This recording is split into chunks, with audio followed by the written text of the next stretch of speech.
Hello friend, आज हम explain करने वाले हैं एक साउथ कोरिया की action horror thriller movie the eyes of the devil को, जिसको कि डायरेक्ट किया है किम सू उन ने।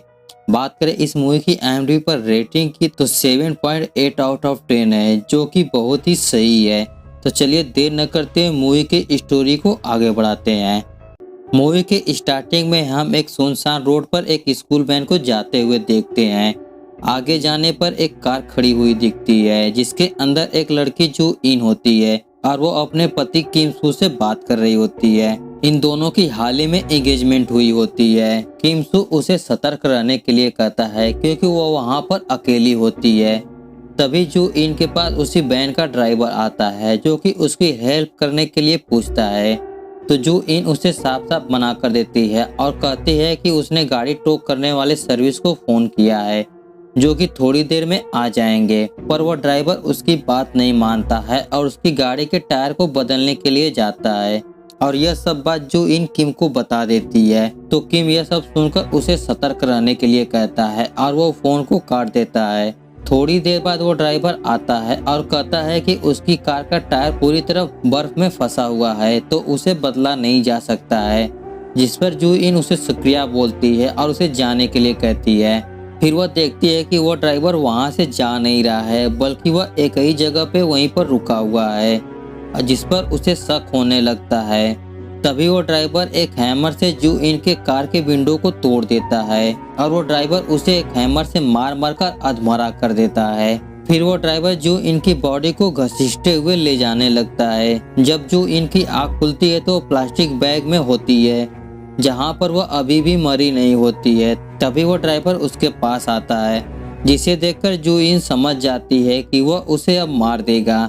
फिर भी वह अपने जान की भीख मांगती है और उसे बताती है कि वह इस समय प्रेग्नेंट है, उसे जीना है।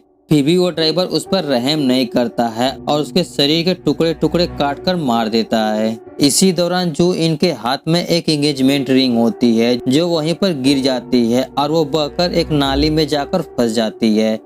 अगली सुबह एक लड़का आग जलाने के लिए कुछ घास फूस को इकट्ठा कर रहा होता है।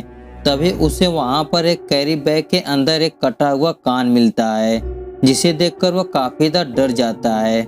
फिर उसी रात को वहां पर बहुत सारे पुलिस वालों के साथ साथ प्रेस वाले भी होते हैं और वहां की छानबीन करने पर पुलिस वालों को जू इनका कटा हुआ सर मिलता है। और यहाँ पर जू इनके फादर पुलिस डिटेक्टिव होते हैं, जो कि यहाँ पर आते हैं और वो उसे देखकर बहुत दुखी हो जाते हैं कि वो खुद एक पुलिस डिटेक्टिव होने के बाद भी वो अपनी बेटी को बचा नहीं पाए। और यहाँ पर जू इनका पति किम भी आता है, जो उसके सर को देखकर बहुत ही दुखी हो जाता है, जैसे कि उसका सब कुछ खत्म हो गया हो। लेकिन वो अपने दुख को किसी के सामने जाहिर नहीं करता है, बल्कि वो शांत ही रहता है। इसके बाद हम किम को देखते हैं, जो कि अपने ऑफिस में जाता है, जहां पर हमें पता चलता है कि किम एक इंटेलिजेंट एजेंसी में एक एजेंट होता है और वो अपने जॉब से 2 हफ्तों की छुट्टियां लेता है। फिर किम जू इनके पिता चिप ओ से मिलता है, जहां पर चिप उन्हें 4 क्रिमिनल के रिकॉर्ड देते हैं, जिन्होंने हाल फिलहाल में ऐसे ही क्राइम किए होते हैं। इसके बाद किम अपने एक फ्रेंड के पास जाता है और वो उसका फ्रेंड एक एजेंट ही होता है। वो किम को एक ट्रैकिंग GPS कैप्सूल देता है, जिसे अगर किसी इंसान के बॉडी में डाल दिया जाए तो वह उसकी लोकेशन के साथ साथ उसकी आवाज़ों को भी सुन सकते हैं। फिर किम यहाँ से अपने पहले किलर के पास जाता है, जहाँ पर उसे बहुत ही मार मारता है और उसे जू इनके बारे में पूछता है, लेकिन किम को उसके पास से कुछ भी इंफॉर्मेशन नहीं मिल पाती है। फिर किम दूसरे किलर के पास जाता है, जहाँ पर उसे भी वो बहुत मार मारता है, लेकिन यहाँ पर भी उसे कुछ हासिल नहीं होता है। इसके बाद किम तीसरे किलर की तलाश में उसके घर पर जाता है, जहाँ पर उसे पता चलता है कि उसका नाम क्योंग चुल जैंग है और वह अपनी फैमिली को सालों पहले छोड़कर यहाँ से चला गया था। फिर किम वहाँ से बाहर निकलता है तो उसे जैंग का बेटा मिलता है, जिससे किम जैंग का एड्रेस निकलवाता है। इसी बीच हम जैक को देखते हैं, जो कि एक लड़की को अपना शिकार बना लेता है और उसे अपने ठिकाने पे ले जाकर उसके बॉडी के टुकड़े टुकड़े कर देता है। अगली सीन में किम जैक के एड्रेस पे पहुंच जाता है, जहां पर वह उसके घर की तलाशी लेने लगता है तो उसे वहाँ पर एक ड्रावर के अंदर बहुत सारे लड़कियों के सामान मिलता है। फिर किम उस जगह पर पहुँच जाता है जहाँ पर जैक अपने शिकार को अंजाम देता है। यहाँ का छानबीन करने पर किम को एक रिंग मिलता है और यह रिंग उसकी बीवी का होता है जिसे कि उसने एंगेजमेंट में पहनाया था। यह सब देखकर किम समझ जाता है कि जिसकी वो तलाश कर रहा है वह कोई और नहीं बल्कि जैक ही है। फिर हम जैक को देखते हैं जो स्कूल से कुछ लड़कियों को उनके घर पर ले जा रहा होता है और यहाँ पर जैक की नज़र एक लड़की पर पड़ जाती है जो उसे पसंद आ जाती है और वह लड़की उसी रात को मिसिंग हो जाती है। फिर हम उस लड़की को देखते हैं जो जैक के ठिकाने पर होती है। तभी उसके पास जैक आता है जो उस लड़की के साथ कुछ करने के लिए जाता है। तभी उसे वहाँ पर एक आवाज़ सुनाई देती है तो वह वहीं पर रुक जाता है। फिर जैक वहाँ से हटकर सारी लाइट को ऑन कर देता है तो दूसरी तरफ किम होता है जिसे देखकर जैक उसे पुलिस वाला समझता है और कहता है कि उसे विश्वास नहीं हो रहा है कि कोरिया की पुलिस उसे इतनी जल्दी कैसे ढूंढ ली, जिस पर किम कुछ भी जवाब नहीं देता है। तो जैक किम को मारने के लिए उसकी तरफ बढ़ता है और किम उसका मुकाबला करता है। यहाँ पर जैक और किम के बीच में जबरदस्त फाइट होती है लेकिन किम उसके चेहरे को एक प्लास्टिक से कवर कर लेता है जिससे जैक की सांस रुकने लगती है। फिर किम उसके सर को एक बड़े पत्थर पे बहुत जोर जोर से मारने लगता है और उसे मारकर अधमरा कर देता है। फिर किम उसके मुंह के अंदर वही कैप्सूल जीपीएस डाल देता है और वहां से चला जाता है। जब जैक की आँख खुलती है तो वो मरा हुआ नहीं होता है बल्कि वो थोड़ा बहुत जख्मी होता है और उसके पास एक लिफाफे के अंदर बहुत सारे पैसे होते हैं और उसे लगता है कि किम एक साइको है इसलिए उसे छोड़कर चला गया। फिर वो रोड पर निकल जाता है और लिफ्ट मांगने लगता है। तभी उसे लिफ्ट देने के लिए एक टैक्सी आती है जिसके अंदर दो लोग उसी की तरह होते हैं और इन दोनों का प्लान जैक को मारकर लूटने का होता है। पर इस बार उनका पंगा एक किलर से पड़ जाता है जो कि उन दोनों को वहीं पर मार देता है। फिर जैक उनकी बॉडी को ठिकाने लगाकर निकल जाता है और हम किम को देखते हैं जो उसकी लोकेशन को ट्रैक करता रहता है। फिर जैक एक डॉक्टर के पास जाता है क्योंकि वो जख्मी होता है और उसे वहाँ पर एक नर्स पसंद आ जाती है। तो जैक जाकर आइसोलेटर रूम में छिप जाता है। थोड़ी देर बाद ही वहाँ पर वो नर्स आती है जिसे जैक बहुत ज्यादा डरा देता है और उसके साथ सेक्सुअल असॉल्ट करने वाला होता है।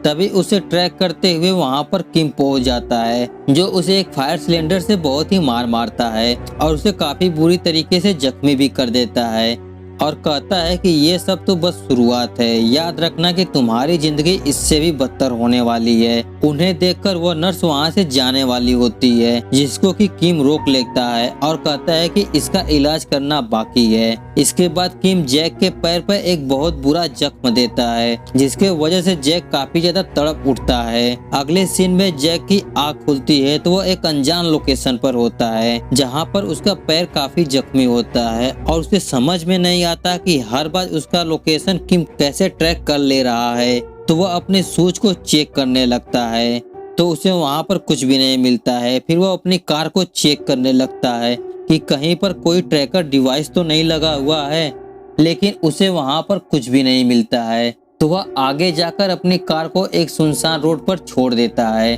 और वहां से पैदल ही निकल पड़ता है। फिर उसे ट्रैक करते हुए किम उसके पीछे लगा होता है। तभी उसे चिप का फोन आता है जो उसे अब रुकने के लिए कहता है और कहते हैं कि अब जैक को पुलिस देख लेगी और उसे अब लौट जाना चाहिए। लेकिन किम उनकी बात नहीं मानता है और वो फोन को काट देता है। इसके बाद जैक अपने फ्रेंड के घर पर जाता है जहां पर उसका फ्रेंड उसी की तरह होता है और उनके साथ एक लड़की भी होती है जो कि उन्हीं की तरह साइको होती है। फिर यहाँ पर जैक उन्हें अपनी सारी बीती हुई बात बताता है जिसे सुनकर उसका फ्रेंड कहता है कि हो सकता है कि वह उन्हीं की तरह एक साइको हो या फिर हो सकता है कि वह किसी का करीबी हो या ये भी हो सकता है कि वह किसी का सगा हो जिसको कि हाल फिलहाल में जैक ने मारा हुआ हो। और उनकी बात सुनते हुए उस लोकेशन पर किम पहुंच जाता है। फिर जैक किम के बारे में सोचने लगता है तो उसे किम के हाथ में एक रिंग दिखती है जिससे उसे याद आता है कि वह उस रिंग को जो इनके हाथ में देखा था, यानी किम जो इनका सगा हो सकता है। इसके बाद हम उसके फ्रेंड को देखते हैं जो कि एक लड़की को अपना बंदी बनाया होता है, जिसका वो शिकार करने के लिए किचन में ले जाता है और उसे काटने के लिए आगे बढ़ता है। तभी वहाँ पर किम पहुँच जाता है, जिसे देखकर वो हैरान हो जाता है और पूछता है कि तुम बिना आवाज किए कैसे अंदर आ गए, जिस पर किम कुछ जवाब नहीं देता है। फिर यहाँ पर दोनों में हाथापाई होने लगती है। किम उस पर भारी पड़ता है और उसके एक हाथ के कलाई को तोड़ देता है। फिर किम उसे वहीं पर बांध देता है और उसे काटने के लिए जाता है। तभी उनकी आवाज सुनकर वहां पर जैक पहुंच जाता है, जो शॉटगन चला देता है और उसे बचते हुए किम जाकर एक कमरे में छिप जाता है, जहां पर उनकी फ्रेंड लड़की किम पर हमला कर देती है। लेकिन किम उसे एक ही झटके में मारकर बेहोश कर देता है। इसके बाद किम जैक और उसके फ्रेंड को काफी बुरी तरीके से मारता है और सभी को मार मार कर अधमरा कर छोड़ देता है। अगली सुबह उस घर पर पुलिस आती है तो जैक के दोनों फ्रेंड को हॉस्पिटल ले जाती है। इस लड़ाई के बाद किम भी जख्मी हो गया होता है, तो वो अपना ट्रीटमेंट करवाता है, जहां पर उसका वही फ्रेंड एजेंट आता है, जो कहता है कि अब उसे जैक को पुलिस के हवाले कर देना चाहिए। तो किम कहता है कि अभी नहीं, अभी तो उसे और भी दर्द सहना बाकी है। और वह एजेंट पूछता है कि वह कैप्सूल सही से काम कर रहा है ना, और वह कैप्सूल जब तक उसके पेट में रहेगा तब तक उसे दस्त न हो जाए। और उनकी बातों को जैक बगल से सुन रहा होता है, लेकिन जब किम उसे देखता है तो वह बेहोशी का नाटक करने लगता है। फिर किम उसे एक सुनसान टनल के पास छोड़ देता है, जहाँ से जैक बाहर निकलता है और कहता है कि उसे पता है कि किम उसे सुन सकता है। फिर वह बताता है कि जब वो जूइन को मार रहा था तब उसे बहुत ही मजा आ रहा था, और वो किम को एक राज की बात बताता है कि जब वो जो इनको मार रहा था तब उसकी बीवी प्रेग्नेंट थी। यह सब सुनकर किम पूरी तरह से बौखला जाता है और वो जैक को जान से मारने के लिए उसकी लोकेशन पर निकलने लगता है। और यह सब किम को जैक बताकर एक मेडिकल स्टोर पर जाता है, जहां पर वो दस्त होने की दवाइयां खा लेता है, जिसके बाद वो ट्रैकर कैप्सूल बाहर निकल जाता है और जैक उस कैप्सूल को किसी और इंसान के बॉडी में डालकर चला जाता है। फिर उसके लोकेशन पर किम पहुंचता है और देखता है कि वह कैप्सूल किसी और के पेट में है और यहाँ से जैक निकल चुका है। इसके बाद क्या होगा और जैक कहाँ गया होगा, इसके बारे में किम को कुछ भी पता नहीं होता है। तो वह तुरंत ही हॉस्पिटल में जाता है, जहां पर जैक के दोनों फ्रेंड एडमिट होते हैं। फिर किम उसके फ्रेंड को थप्पड़ से मारकर होश में लाता है और पूछता है कि जैक कहाँ जा सकता है। तो वह फ्रेंड उसे बताता है कि उसके बारे में उसे कुछ पता नहीं है, लेकिन उसे शक है कि हो सकता है कि जैक उसकी बीवी जो इनके फैमिली को मारने के लिए जा सकता है, क्योंकि जैक को किम की सारी सच्चाई पता चल गई है, तो वह उसे दर्द देने वाला है। यह सब सुनकर किम को बहुत ही गुस्सा आता है और वो उसके मुंह को फाड़कर अधमरा कर देता है और वहां से चला जाता है। थोड़ी देर बाद किम को उसके फ्रेंड का फोन आता है, जो उसे बताता है कि जैक ने पुलिस वालों को फोन किया था और वो अपने आप को पुलिस के हवाले करने वाला है, लेकिन वह इससे पहले कुछ जरूरी काम करने के लिए जा रहा है। तो फिर किम उससे उस कॉल के लोकेशन को मांगता है और वह सीधे चीफ के घर पर पहुंचता है और देखता है कि जैक ने उसके फादर इन लॉ को काफी बुरी तरीके से जख्मी कर दिया है, लगभग अधमरा कर दिया है, और उनकी बेटी के साथ जबरदस्ती करके उसे जान से मारकर एक चादर में लपेटकर फेंक दिया है। यह सब देखकर किम अंदर से टूट जाता है और वो सोचने लगता है कि उसने पहले ही जैक को क्यों नहीं मार दिया। फिर हम जैक को देखते हैं, जो अपने आप को सिलेंडर करने के लिए बताए हुए लोकेशन पर पहुंच जाता है, जहां पर पहले से ही पुलिस उसका इंतजार कर रही होती है। यहाँ पर जैक यह चाहता था कि वह किम की फैमिली को मार देगा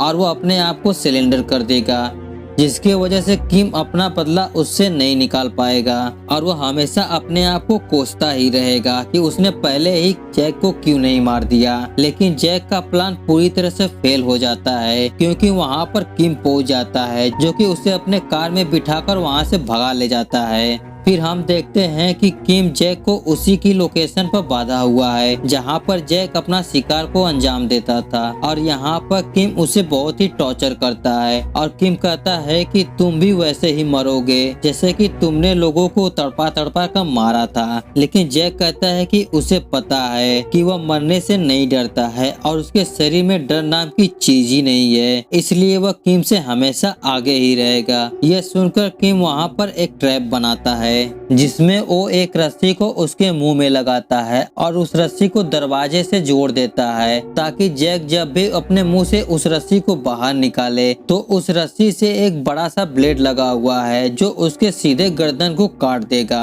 अगर यदि कोई दरवाजा भी खोलेगा तो वो रस्सी उसके मुंह से छूट जाएगी और वो ब्लेड अपना काम कर देगा। इतना सेटअप करने के बाद किम वहाँ से बाहर निकल जाता है। तभी वहाँ पर एक टैक्सी आकर रुकती है जिसके अंदर जैक की फैमिली, उसके माता पिता और उसका बेटा होता है और वो सभी अंदर जाने के लिए दरवाजे को खोलने लगते हैं। लेकिन जैक उन्हें रोकना चाहता है पर वह चाहकर भी कुछ नहीं बोल पाता है क्योंकि वह उस रस्सी को अपने मुंह से नहीं छोड़ना चाहता है। और यहाँ पर जैक के आंखों में डर साफ साफ दिखने लगता है। इसके बाद उसकी फैमिली उस दरवाजे को खोल देती है जिसके बाद वह ब्लेड गिरकर उसके सर को काट देता है। और यहाँ की सारी बातें किम बाहर से सुन रहा होता है क्योंकि उसने वहाँ पर एक ट्रैकर लगाया होता है। इसके बाद किम की जीत हो जाती है क्योंकि उसने अपना बदला ले लिया होता है। लेकिन इन सब के चक्कर में उसने अपने फैमिली मेंबर को ही खो दिया जिनको की याद करके वो रोने लगता है। और इसी के साथ इस मूवी की यहीं पर एंडिंग हो जाती है।